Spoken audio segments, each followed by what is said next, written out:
So the first thing I want to do is talk about what we just saw in there. The Security Council just finished its regular monthly meeting on Middle East issues. It's the first meeting like that I've attended, and I have to say it was a bit strange. The Security Council is supposed to discuss how to maintain international peace and security. But at our meeting on the Middle East, the discussion was not about Hezbollah's illegal buildup of rockets in Lebanon. It was not about the money and weapons Iran provides to terrorists. It was not about how we defeat ISIS. It was not about how we hold Bashar al-Assad accountable for the slaughter of hundreds and thousands of civilians. No, instead the meeting focused on criticizing Israel, the one true democracy in the Middle East. I am new around here, but I understand that's how the Council has operated month after month for decades. I'm here to say the United States will not turn a blind eye to this anymore.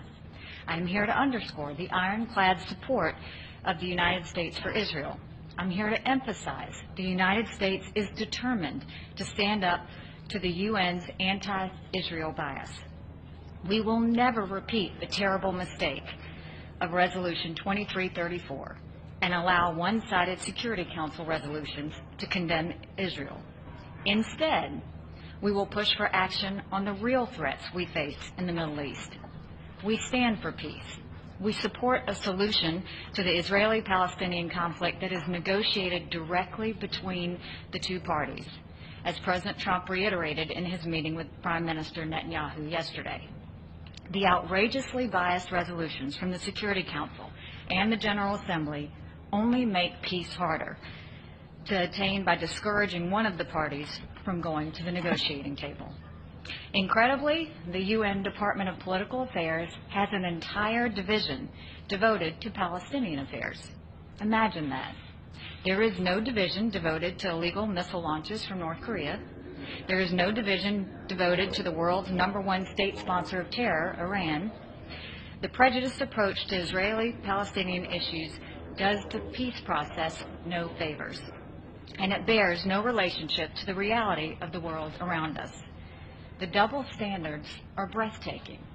Just a few days ago, the United States sought, unsuccessfully, to have the Security Council condemn a terrorist attack to Israel, where the terrorists opened fire on people waiting for a bus and then stabbed others. The Security Council would not hesitate to condemn an attack like that in any other country, but not for Israel. The statement was blocked, and that's downright shameful. Israel exists in a region where others call for its complete destruction, and in a world where anti-Semitism is on the rise.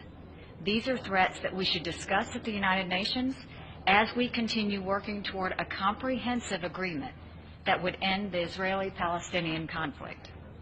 But outside of the UN, there is some good news. Israel's place in the world is changing.